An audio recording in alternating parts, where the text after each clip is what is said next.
ಯೇಸು ಲಾಜರನನ್ನು ಸತ್ತವರೊಳಗಿಂದ ಎಬ್ಬಿಸಿದರು. ಲಾಜರನೆಂಬ ಒಬ್ಬ ಮನುಷ್ಯನಿದ್ದನು. ಅವನಿಗೆ ಮರಿಯ ಮತ್ತು ಮಾರ್ಥ ಎಂಬ ಇಬ್ಬರು ಸಹೋದರಿಯರು ಇದ್ದರು. ಅವರೆಲ್ಲರೂ ಯೇಸುವಿನ ಆಪ್ತ ಸ್ನೇಹಿತರಾಗಿದ್ದರು.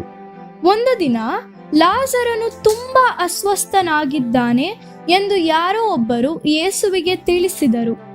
ಯೇಸು ಅದನ್ನು ಕೇಳಿದಾಗ, ಈ ರೋಗವು ಲಾಜರನ ಮರಣದೊಂದಿಗೆ ಅಂತ್ಯಗೊಳ್ಳುವುದಿಲ್ಲ, ಬದಲಿಗೆ ಇದು ಜನರು ದೇವರನ್ನು ಮಹಿಮೆ ಪಡಿಸುವಂತೆ ಮಾಡುತ್ತದೆ ಎಂದು ಹೇಳಿದರು.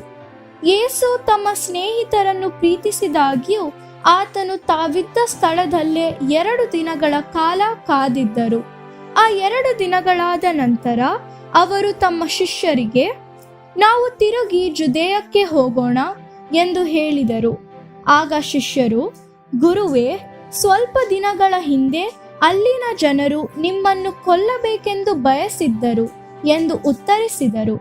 ಯೇಸು, ನಮ್ಮ ಸ್ನೇಹಿತನಾದ ಲಾಜರನು ನಿದ್ರೆ ಮಾಡುತ್ತಿದ್ದಾನೆ, ನಾನು ಅವನನ್ನು ನಿದ್ರೆಯಿಂದ ಎಬ್ಬಿಸಬೇಕಾಗಿದೆ ಎಂದು ಯೇಸುವಿನ ಶಿಷ್ಯರು, ಗುರುವೇ, ಲಾಜರನು ನಿದ್ರೆ ಮಾಡುತ್ತಿದ್ದರೆ ಸ್ವಸ್ಥನಾಗುವನು ಎಂದರು. ಆಗ ಯೇಸು ಅವರಿಗೆ, ಲಾಜರನು ಸತ್ತು ಹೋದನು, ನಾನು ಅಲ್ಲಿ ಇಲ್ಲದೆ ಇದ್ದದ್ದಕ್ಕೆ ಸಂತೋಷ ಪಡುತ್ತೇನೆ, ಯಾಕೆಂದರೆ ಅದರಿಂದ ನೀವು ನನ್ನನ್ನು ನಂಬುವುದಕ್ಕೆ ಮಾರ್ಗವಾಯಿತು ಎಂದು ಸ್ಪಷ್ಟವಾಗಿ ಹೇಳಿದರು. ಯೇಸು ಲಾಜರನ ಊರಿಗೆ ಬಂದಾಗ ಲಾಜರನು ಸತ್ತು ಹೋಗಿ ಆಗಲೇ 4 ದಿನಗಳಾಗಿತ್ತು. ಮಾರ್ಥಳು ಯೇಸುವನ್ನು ಎದುರುಗೊಳ್ಳುವುದಕ್ಕೆ ಹೋಗಿ, ಪ್ರಭುವೇ, ನೀವು ಇಲ್ಲಿ ಇದ್ದಿದ್ದರೆ ನನ್ನ ತಮ್ಮನು ಸಾಯುತ್ತಿರಲಿಲ್ಲ. ಈಗಲಾದರೂ ನೀವು ದೇವರನ್ನು ಏನು ಕೇಳಿಕೊಂಡರೂ ಅದನ್ನು ದೇವರು ನಿಮಗೆ ಅನುಗ್ರಹಿಸುವರೆಂದು ನಾನು ನಂಬುತ್ತೇನೆ ಎಂದು ಹೇಳಿದಳು. ಅದಕ್ಕೆ ಯೇಸು, ನಾನೇ ಪುನರುತ್ಥಾನವೂ ಜೀವವೂ ಆಗಿದ್ದೇನೆ. ನನ್ನಲ್ಲಿ ನಂಬಿಕೆ ಇಡುವವನು ಸತ್ತರೂ ಬದುಕುವನು, ಬದುಕುತ್ತಾ ನನ್ನನ್ನು ನಂಬುವ ಪ್ರತಿಯೊಬ್ಬನು ಎಂದಿಗೂ ಸಾಯುವುದಿಲ್ಲ.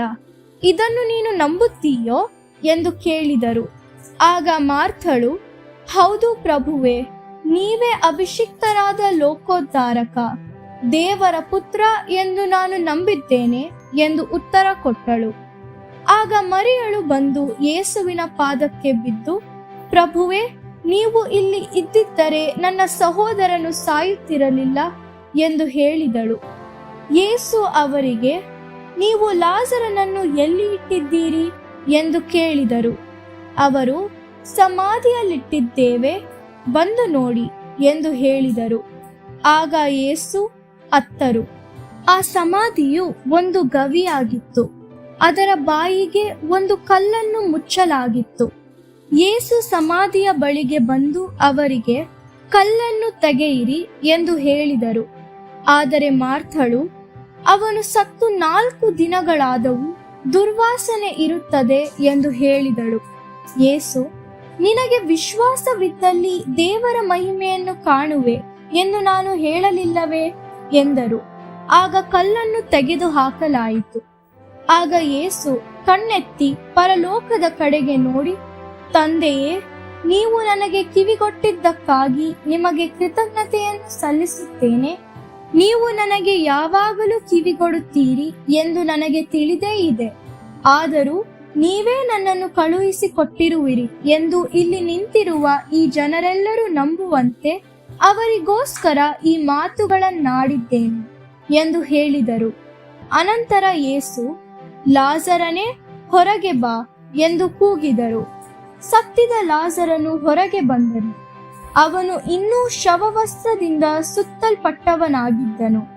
ಯೇಸು ಅವರಿಗೆ ಆ ಶವವಸ್ತ್ರಗಳನ್ನು ಬಿಚ್ಚಿ ಹಾಕುವಂತೆ ಅವನಿಗೆ ಸಹಾಯ ಮಾಡಿ ಅವನನ್ನು ಬಿಡಿಸಿರಿ ಎಂದು ಹೇಳಿದರು.